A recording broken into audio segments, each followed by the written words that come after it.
Halo,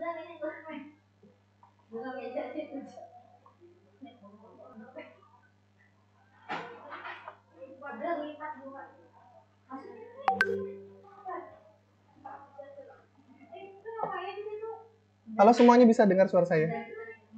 Halo, semuanya bisa dengar suara saya? Bisa, Pak. Bisa, Pak. Bisa ya? Oke, baik. Sudah terlihat ya screen share dari saya ya?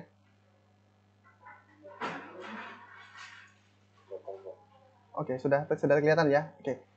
Nah, kemudian untuk presensi kehadiran, silakan nanti dicek di pertemuan ke-7 ya. Silakan cek aja pertemuan ke-7. Saya mulai saja. Mungkin untuk materi kali ini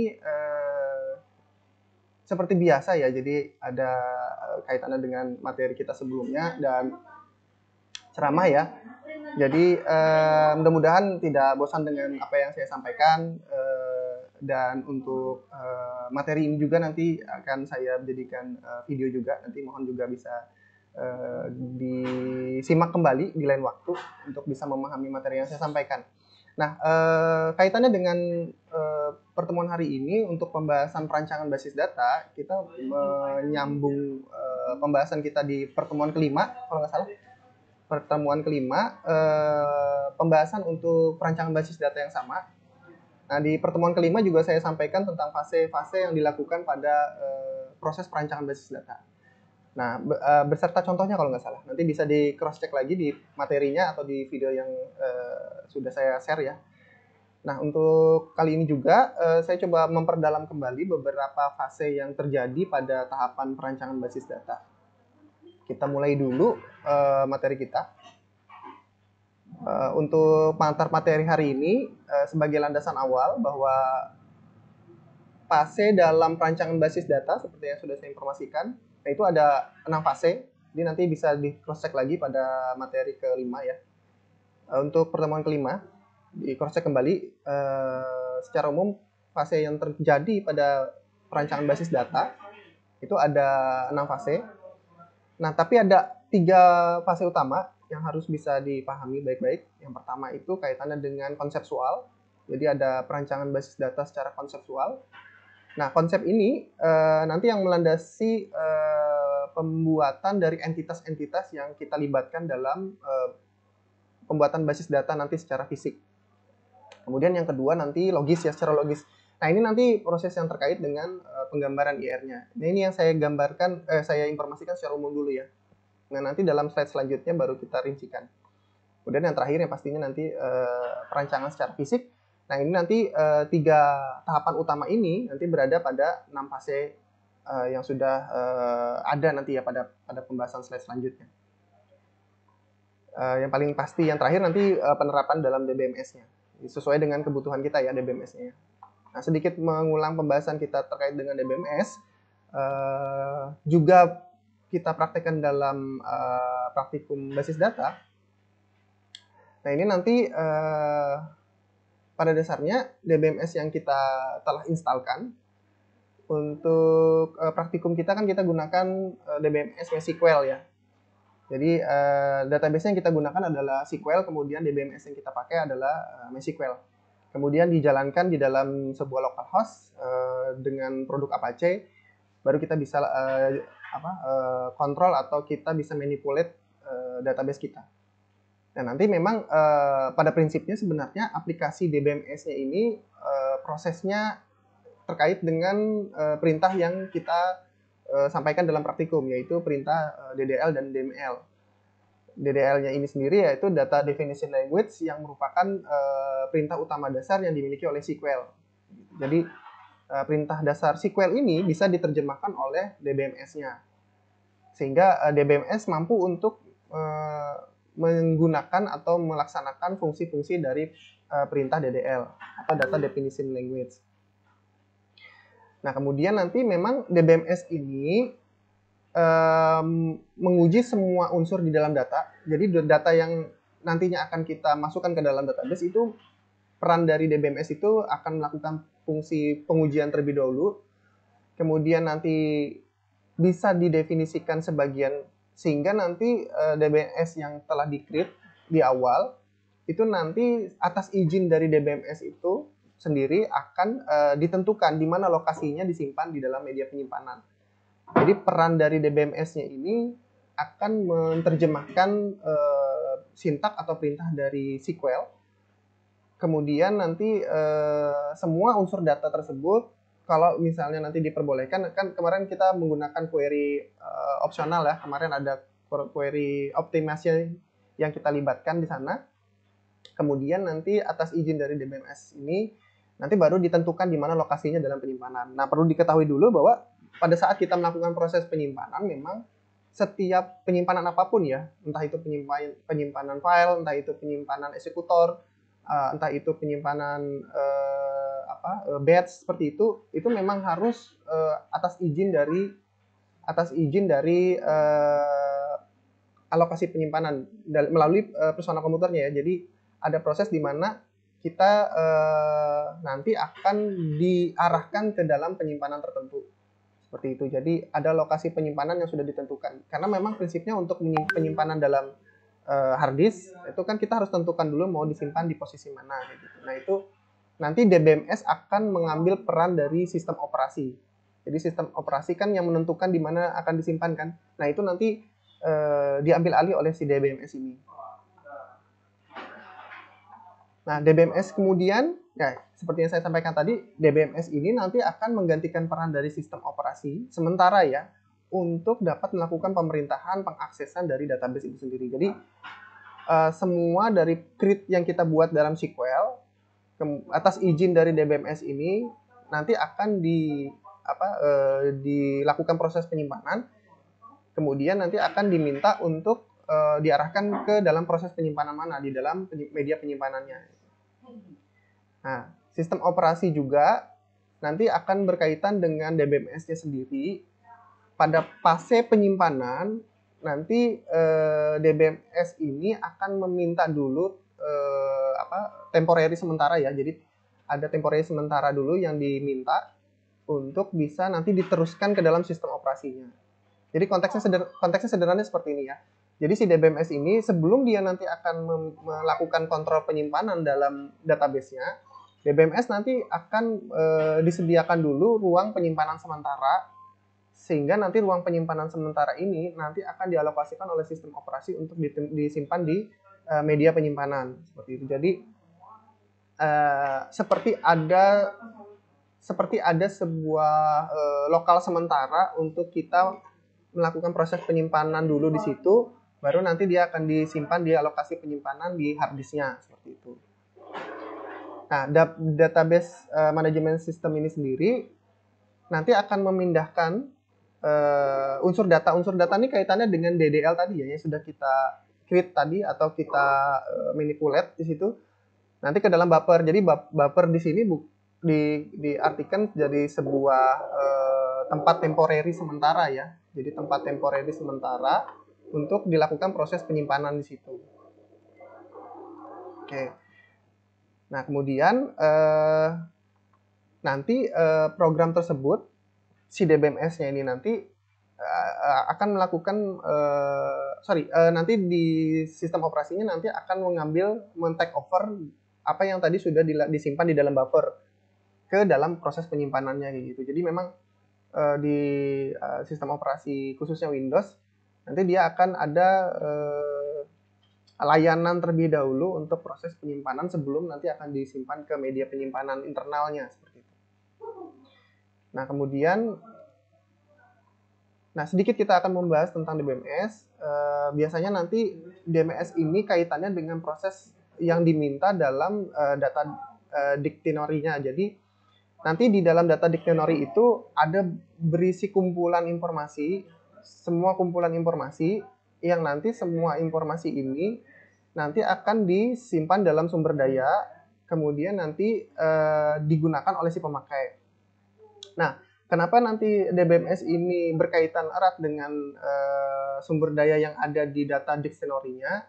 Karena nanti ini akan digunakan lagi untuk kita komunikasikan dengan pemakai lainnya. Misalnya nanti database kita akan share, misalnya data yang kita telah create nanti di dalam DBMS kita, nanti kita akan share ke tempat yang lain, nanti media penyimpanan yang lain di tempat yang lain, nanti DBMS dengan tipe yang berbeda atau tipe yang sama nanti bisa membaca data dictionary yang ada di tempat kita. Kemudian nanti perubahan-perubahan yang terjadi pada penyimpanan di database kita, nah itu nanti akan terbaca juga di pemakai yang berbeda. Seperti itu. Kemudian kaitannya dengan proses pengembangan database yang sudah dibuat, nanti bisa lebih terpusat pengendaliannya ketika nanti data tersebut bisa diminta kembali oleh pengguna yang lain, kayak gitu. Jadi kaitannya dengan DBMS itu pasti nanti di dalamnya ada unsur yang terkait dengan data dictionary. Jadi data dictionary ini nanti kalau kita di praktek itu kaitannya dengan pola kita untuk melakukan penyimpanan struktur data. Jadi pola penyimpanan struktur data di tempat kita itu nanti tersimpan atau terpusat datanya di dalam data dictionary. Jadi setiap DBMS pasti punya data dictionary. MySQL kita juga akan punya data dictionary kayak gitu. Tapi kita tidak konsen di situ ya. Kita hanya pakai perintah-perintahnya saja. Nah, kemudian ada hal lain lagi yang juga perlu diketahui di dalam DBMS, yaitu adalah bahasa data. Jadi bahasa data yang digunakan ini secara terkategorikan itu nanti ada dua hal utama saja sih yang jadi concern kita, yaitu DDL dan DML. Jadi mana yang bisa dikategorikan sebagai DDL, mana yang dikategorikan sebagai DML. Nah, di praktek juga sudah kita terapkan sebagian. Saya juga sudah sampaikan di praktek juga mana yang kita kategorikan sebagai DDL, mana yang kita kategorikan sebagai DML. Secara perintah, SQL mungkin agak sedikit berbeda dengan database lain atau DBMS yang lain ya. Tapi pada konteksnya sebenarnya kategorinya sama. Ada kategori untuk mendeskripsikan database, ada kategori untuk memanipulasi database. Jadi ada bahasa yang memang digunakan untuk mendeskripsikan si database-nya ini sendiri, ada juga bahasa yang digunakan untuk memanipulasi si database-nya ini sendiri. Jadi pasti akan ada dua kategori itu di dalam perintah database apapun ya. Nah, nanti proses pengembangan dari sistem database yang kalian ketahui dalam mata kuliah tertentu, kan kalian mungkin nanti ada pelajaran juga kaitannya dengan daur hidup sistem ya. Nah, di dalam luar lingkup daur ulang hidup sistem itu biasanya kalian belajar tentang waterfall ya. Nah, di dalam waterfall itu secara fase keseluruhan itu nanti akan kalian buat aplikasi. Nah, kaitannya dengan fase perancangan basis data ini merupakan bagian saja dari pengembangan aplikasi ya. Jadi pengembangan aplikasi yang ada di fase keseluruhan, nah itu bukan merupakan yang dikerjakan di dalam perancangan basis data kali ini. Jadi perancangan basis data kali ini kan kaitannya dengan proses penyusunan file-file yang ada di dalam basis datanya gitu. Nah, kaitannya dengan proses ini itu nanti akan kita bahas di slide selanjutnya ya. Oke. Nah, kemudian pengembangan basis data. Oke, pengembangan basis data ini nanti meliputi pengembangan yang kaitannya dengan hardware, software, kemudian personalnya atau si brainware-nya. Ini yang dibahas di dalam sistem basis data keseluruhan. Jadi pembuatan pengembangan aplikasi implikasinya terhadap 3 komponen ini ya. Jadi perangkat lunak, perangkat keras, kemudian sama brainware-nya yang terlibat secara keseluruhan. Nah, sedangkan perancangan basis datanya ini sendiri ini merupakan fase yang ada di dalam pengembangan sistem basis data. Perancangan basis data ini nanti pasti akan ada kaitannya dengan pihak-pihak lain, termasuk pihak pengembang sama pihak pengguna. Jadi perancangan basis data ini tahapannya tetap nanti concern-nya adalah bagaimana sudut pandang dari pengguna dan implementasinya di dalam pengembang. Nah, untuk langkah awal dalam proses tahapan basis data ini, nanti yang harus kita ketahui dulu itu tentang organisasinya. Jadi organisasi atau objek dari penerima basis data yang kita buat nanti itu menginginkan basis data ini akan digunakan seperti apa. Nah, ini nanti kaitannya dengan ruang lingkup masalah ya. Nanti mungkin kalian akan pelajari ruang lingkup masalah pada materi perkuliahan rekayasa perangkat lunak atau mata kuliah kaitannya dengan metodologi penelitian juga akan dibahas di sana. Nah, konteks dari pengembangan perancangan basis data ini merupakan bagian dari keseluruhan pelaksanaan dari pengembangan sistem basis data. Jadi bagian dari pengembangan sistem data. Nanti ada gambarnya ya. Jadi nanti saya lihatkan gambarnya di mana fase pelaksanaan dari perancangan basis data itu sendiri. Nah, pada tahapan perancangan basis data secara umum, ini kan yang terlibat ada 4 fase ya, tapi ada yang 6, ada yang 5, gitu. Ada yang di dalamnya ada 7, di dalam fase ini juga ada 7, tapi secara umum seperti ini. Jadi yang terlibat dalam proses analisis sistem secara keseluruhan, nah ini nanti kaitannya dengan apa yang menjadi bahan kebutuhan untuk membangun aplikasi. Kemudian tahapan yang kita konsenkan hari ini itu kaitannya dengan desain basis data ya. Nah, kita nanti akan berkaitan dengan pengisian di sini gitu. Jadi perancangan basis data di dalamnya ini juga ada fasenya di dalamnya. Jadi fasenya 6 fase yang saya informasikan tadi itu juga itu akan dilakukan di tahapan ini. Jadi tidak dilakukan di keseluruhan tahapan ya. Jadi tadi kalau kalian nanti lihat ada di fase itu fase untuk implementasi basis data itu tidak masuk ke dalam implementasi di sini maksudnya, tapi itu masih berada di dalam rancangan dari basis data. Fase ini sangat primitif sekali ya. Fase ini dilakukan secara berulang. Kalau kita mau fase ini kita kerjakan dalam implementasi sistem, ini belum bisa kita lakukan kalau kita belum selesai di tahapan sebelumnya. Jadi fase ini harus selesai dulu untuk bisa masuk ke implementasi sistem misalnya seperti itu, atau ke operation dan maintenance sistem kayak gitu. Oke. Kemudian kenapa kita harus fokus dulu dalam proses tahapan yang kedua ini setelah kita lakukan analisis sistem di awal? Kenapa pada bagian ini kita harus benar-benar fokus dalam proses perancangan basis data? Karena nanti harapannya apa yang nanti akan diinformasikan di dalam basis data itu memang sesuai dengan kebutuhan si pengguna. Jadi nanti pengguna harus benar-benar mengetahui betul dan memahami betul apa yang nanti dituangkan dalam basis data yang akan dibuat. Kemudian secara struktur nanti harapannya bisa lebih memudahkan pengguna untuk membaca basis data yang sudah dibuat. Jadi basis data yang sudah dibuat itu harapannya nanti si pengguna itu mudah untuk membaca tentang pembuatan basis data.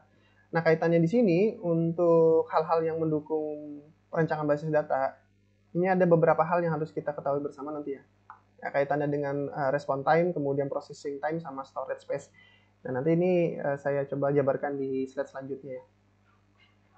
Jadi untuk basis data itu sendiri secara umum harapan yang ingin dicapai dari pembuatan basis data itu adalah bagaimana informasi yang diberikan itu sesuai dengan kebutuhan si pengguna. Kemudian bagaimana nanti struktur dari database itu bisa dibaca baik itu oleh si pembuat aplikasi nantinya atau dari sisi si pengguna. Kemudian bagaimana nanti hal-hal yang lain yang mendukung kebutuhan pemrosesan itu juga bisa dimaksimalkan dari response time, processing time, sama storage space-nya. Kemudian, 6 fase yang saya coba jabarkan lagi di pertemuan kali ini. Yang pertama dalam perancangan basis data itu adalah model untuk pengumpulan datanya, kemudian bagaimana perancangan basis data konseptualnya, bagaimana pemilihan DBMS-nya, bagaimana untuk melakukan mapping dari model logikanya, bagaimana dalam proses penerapan di basis data secara fisiknya, kemudian terakhir implementasi dari basis data. Nah, ini fase yang harus ada di dalam fase perencanaan basis data. Yang harus menjadi fase utamanya itu adalah yang seperti saya informasikan tadi, itu konseptual, kemudian ada logikal, kemudian ada fisik. Yang lainnya ini biasanya mungkin bisa tertuang secara tertulis atau bisa dalam bentuk persuasif saja kayak gitu. Jadi hanya disampaikan saja tanpa tertuang dalam dokumentasi, itu juga bisa dipahami kayak gitu. Nah, untuk menentukan kebutuhan-kebutuhan apa saja yang harus ada pada bagian ini, nanti kita harus tahu bagaimana interaksinya dengan si pemakai terhadap aplikasi yang nanti akan digunakan. Pada tahapan pertama, jadi dari tahapan untuk pengumpulan data dan analisisnya itu juga ada tahapan di dalamnya. Jadi ada 4 aktivitas yang bisa dilakukan di dalam tahapan tersebut. Yang pertama adalah kita mengelompokkan dulu entitas-entitas yang akan menggunakan database ini kayak gitu. Jadi database yang kita buatkan ini kita harus tentukan dulu siapa sih entitasnya atau siapa yang nanti akan berlaku sebagai nilai input dan nilai output. Kemudian kita harus melihat dulu kalau kita pembuatan database-nya adalah dengan mengimplikasikan apa yang sudah dimiliki dalam dokumentasi mereka. Nah, itu kita harus juga melihat dari sisi itu. Jadi pastikan dulu yang kita akan buat dalam database kita ini memang sesuai dengan habitnya atau sesuai dengan yang sudah terjadi di sistem sebelumnya gitu. Jadi kita jangan sampai membuat database baru yang tidak menjalankan proses yang sudah ada kayak gitu. Jadi proses yang sudah ada itulah yang nanti harus kita tinjau dulu dokumentasinya seperti apa di objek kita gitu. Kemudian kita harus menganalisis dari ruang lingkup operasi yang kita kerjakan. Nah, proses di sini ini nanti kita harus bisa mengetahui tentang bagaimana proses yang dilalui dari alur sistem masuk sama alur sistem yang keluar di sistem yang sudah ada kayak gitu. Jadi itu juga harus kita ketahui dulu pada tahapan ini sebelum kita nanti menentukan entitas-entitas apa yang nanti harus ada di dalam konseptualnya nanti. Nah, ini juga kayak hal-hal aktivitas yang mendukung ya. Aktivitas mendukung kaitannya dengan wawancara. Bisa jadi apa yang nanti kita akan buatkan dalam database yang kita dapatkan dari dokumentasi bisa jadi belum memenuhi 100% keinginan dari pengguna. Makanya nanti kita akan menggali informasi yang dibutuhkan untuk bisa dituangkan dalam basis data itu melalui proses wawancara. Bisa jadi ada hal-hal di mana apa yang tertuang dalam dokumentasi mungkin belum bisa dikerjakan atau diimplementasikan oleh si pengguna. Makanya butuh untuk kita lakukan pengambilan data dengan wawancara. Misalnya waktu kita wawancarai, ternyata ada hal yang dimana pengguna menginginkan itu ada di dalam proses yang terjadi, tapi si pengguna mungkin belum bisa menerapkan itu. Maka itu jadi salah satu kesempatan kita untuk menggali data yang lebih dalam sehingga kita bisa tuangkan dalam penerapan di perancangan basis data. Kemudian masuk ke fase selanjutnya yaitu fase dalam konseptual. Jadi dalam fase ini setelah kita tentukan, setelah kita dapatkan tadi pengumpulan datanya, kemudian kita analisis kebutuhannya, apa saja entitas yang kita perlukan, apa saja entitas yang kita akan buat dalam basis data kita. Kemudian nanti kita bikin skemanya. Nanti skema yang kita akan buat ini ada alat bantunya, model alat bantu yang kita sudah bahas di pertemuan sebelumnya. Nanti kita akan bahas lagi itu adalah satu model IR. Jadi model IR yang kita gunakan pada materi sebelumnya itu nanti kita akan rincikan lagi. Nah, di dalam konseptual skema kita nanti akan tentukan apa entitasnya, apa atribut-atribut penyertanya, kemudian apakah ada kardinalitas di dalamnya, kayak gitu. Nah, ini nanti seiring dengan proses yang berjalan, itu nanti akan kita konsepkan.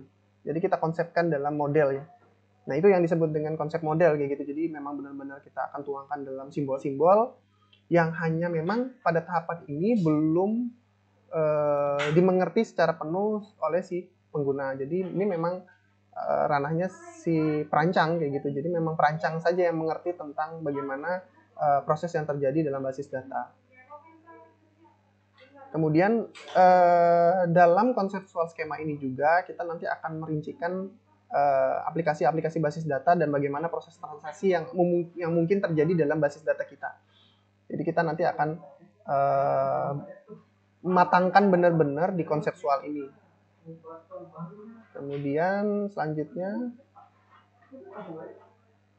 di fase konseptual ini bisa saja terjadi kegiatan yang sifatnya paralel ya.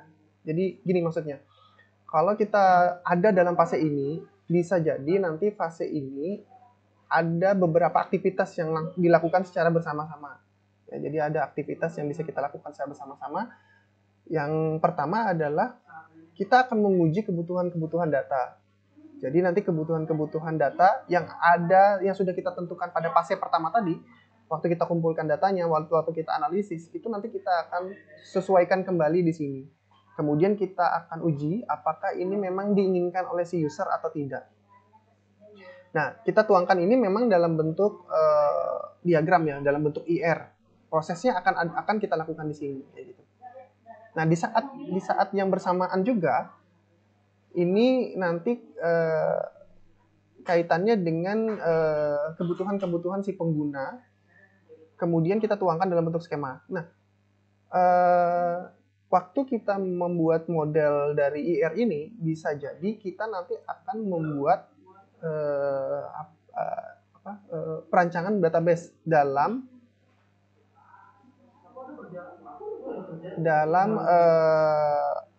fase perancangan transaksi. Nah, dalam fase perancangan transaksi ini, itu nanti kita akan lakukan normalisasi, pembahasan normalisasi. Jadi fase di sini kaitannya dengan fase normalisasi. Nanti apakah apakah materi tentang normalisasi itu nanti pada pertemuan selanjutnya nanti akan saya bahas khusus untuk materi normalisasi ya. Nah, fase normalisasi itu sendiri nanti adalah fase di mana kita akan menerapkan dari apa yang sudah ada dalam proses penyimpanan yang ada di sistem lama, itu nanti kita akan coba sesuaikan dengan kaidah dari pembuatan database yang seharusnya kayak gitu. Nah, itu nanti tertuang dalam pembahasan normalisasi. Kemudian masuk ke fase yang ketiga. Jadi setelah kita buatkan konseptual skemanya, kemudian kita tentukan DBMS yang kita akan coba terapkan. Banyak faktor yang berpengaruh pada saat kita nanti menentukan DBMS. Sudut pandangnya banyak ya, bisa kita lihat sudut pandang secara teknis, bisa sudut pandangnya secara ekonomis atau organisasi. Misalnya gini, kalau kaitannya dengan teknis, ini nanti kaitannya dengan apakah DBMS yang nanti kita pilih itu bisa familiar dipakai oleh administrator database. Ya, apakah administrator database itu terbiasa dengan menggunakan DBMS yang kita gunakan, atau kita harus pakai DBMS yang lain misalnya seperti itu. Nah, dari sisi ekonomi misalnya, apakah DBMS yang kita gunakan ini sifatnya free misalnya seperti itu, atau sifatnya berbayar seperti itu. Kemudian DBMS nanti yang kita gunakan ini apakah nanti bisa dipakai secara umum oleh objek, oleh konsumen kita. Nah, itu juga akan berpengaruh terhadap database yang kita pilih. Gitu. Oke, selanjutnya pada tahapan ini juga, jadi skema konseptual yang tadi sudah kita buat pada fase sebelumnya, skema eksternal dari model yang sudah kita buat, kemudian kita akan tuangkan dalam DBMS yang kita pilih. Nah, nanti di dalamnya pada fase ini nanti kaitannya dengan pembuatan database secara logikal, dimappingkan. Itu sudah kaitannya dengan pembuatan struktur dari database kita. Jadi struktur database kita yang kita buat nanti secara penggambaran di dalam tabelnya itu nanti sudah masuk pada tahapan data mapping atau data logikalnya. Jadi pada saat kita tentukan apa nama tipe datanya, kemudian kita tentukan kaitannya dengan tipe data, kaitannya dengan ukuran, size, kaitannya dengan sifat dari data yang lainnya, itu akan dibahas di dalam database secara logikal di sini. Kemudian, oke, di tahapan ini juga kita nanti akan mengimplementasikan apa yang sudah kita buat dalam normalisasi, apa yang kita buat dalam entitas relasional. Jadi nanti di dalam tahapan logikal ini itu kita akan terapkan itu. Nah, model data secara logikal ini nanti akan menyediakan hasil dari rancangan yang sudah bisa kita implementasikan dalam penyimpanan database. Nanti akan ada saya berikan ya satu fase lengkap dalam pembuatan database khususnya untuk perancangan basis data di dalam tahapan penelitian. Jadi nanti ada saya kasih khusus untuk satu contoh secara komplit di mana tahapan 6 fase ini dilakukan. Memang nanti pembahasan di situ panjang dan banyak sekali halamannya kayak gitu karena memang dalam perancangan basis data itu memang harus terperinci ya. Jadi setiap detailnya itu harus benar-benar kita jabarkan. Nanti itu bisa saya share dulu ke kalian, nanti baru kita bahas kayak gitu. Jadi tahapan perancangan basis data itu kurang lebih sekitar ada 20 halaman kalau nggak salah. 20 halaman nanti itu saya share ke kalian. Kemudian itu nanti akan kita bahas dan kita mengerti secara satu demi satu ya. Kemudian perancangan basis data secara fisik terakhir. Oh ya, ini fase menuju terakhir ya. Jadi perancangan basis data secara fisik, nanti perancangan basis data secara fisik ini di dalamnya kaitannya dengan struktur-struktur yang kita bangun di dalam basis datanya. Struktur-struktur yang kita bangun di dalam basis datanya ini proses di mana kita akan menentukan bagaimana rekod penyimpanannya. Ini juga kita sudah sebagian sudah kita terapkan dalam praktikum basis data, nanti kita akan terapkan lagi pada pertemuan selanjutnya ya di hari Senin ya. Nanti kita akan bahas ini. Oke, beberapa petunjuk pada saat kita melakukan perancangan, pada saat kita berada di dalam fase ini. Tadi di awal sudah saya informasikan juga bahwa harapannya waktu kita memilih atau menentukan DBMS, itu juga harus kita tentukan beberapa faktor. Yang pertama, kita lihat dulu dari respon time-nya. Jadi respon time ini ditunjukkan dalam proses transaksi. Transaksi itu bisa dalam proses kita menyimpan data, atau proses kita mengupdate data, atau kita dalam transaksi menghapus data seperti itu. Jadi pada bagian respon time ini bagaimana pengaruh dari beberapa faktor di dalam DBMS-nya. Mungkin nanti sesuai dengan sistem operasi yang digunakan ya. Jadi sistem operasi yang digunakan ini juga berpengaruh terhadap DBMS yang kita pakai. Jadi bagaimana instruksi itu dilakukan, apakah nanti ada delay query atau tidak, seperti itu. Nah, itu juga kita akan sesuaikan dengan basis datanya dan sistem operasinya. Space utility atau space storage atau space utility-nya. Jadi bagaimana kapasitas yang kita akan buat dalam database ini berpengaruh dalam proses penyimpanan.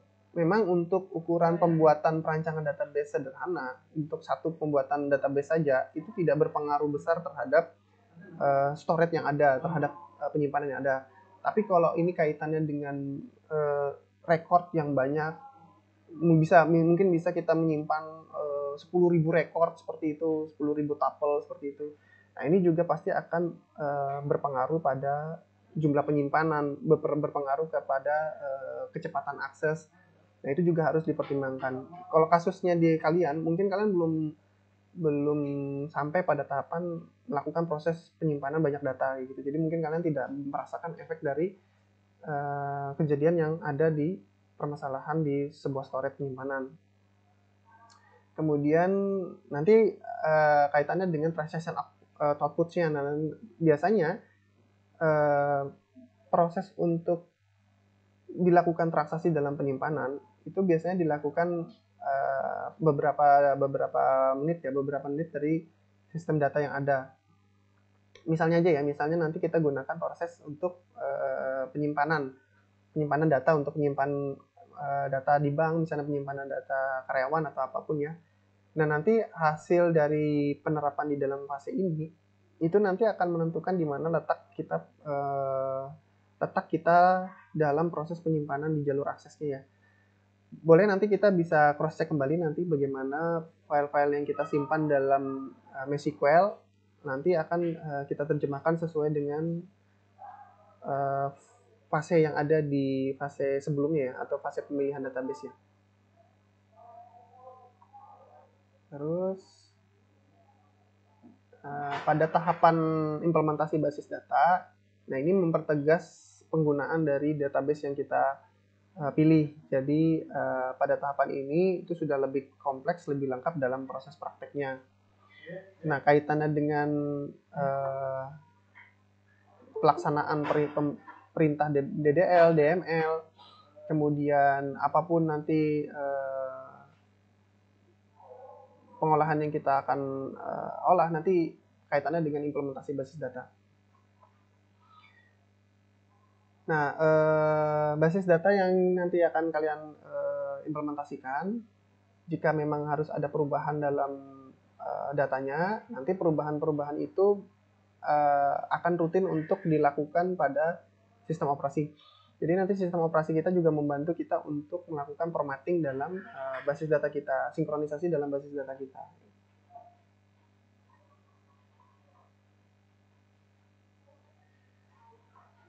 Oke, kemudian transaksi-transaksi dalam basis data itu dilaksanakan nantinya oleh programmer.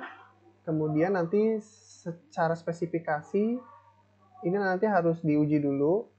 Kemudian nanti perintah-perintah yang ada di DDL dan di DML itu nanti bisa dilakukan proses uji coba dulu sebelum nanti bisa diterapkan oleh pengguna gitu. Nah, nanti tahapan itu juga bisa dilakukan di tahapan ini gitu. Kalau misalnya kita ya mengetikkan perintah DDL atau DML, itu kan biasanya kita langsung laksanakan seperti itu aja ya. Tapi perintah itu juga bisa kita uji dulu sebelum kita eksekusi dari proses kelayakan yang kita gunakan ya. Jadi apakah ini nanti sesuai dengan kebutuhan pengguna atau tidak? Nah itu memang harus kita coba untuk uji dulu ya. Nah, nanti pada prosesnya transaksi yang siap untuk dimasukkan datanya itu dalam fase yang sudah siap dilaksanakan. Jadi nanti dia akan masuk ke fase yang baru gitu. Ya fase tadi ya, fase untuk tahapan pengkodingan atau fase untuk operasional dan maintenance di tahapan pengembangan aplikasi secara keseluruhan.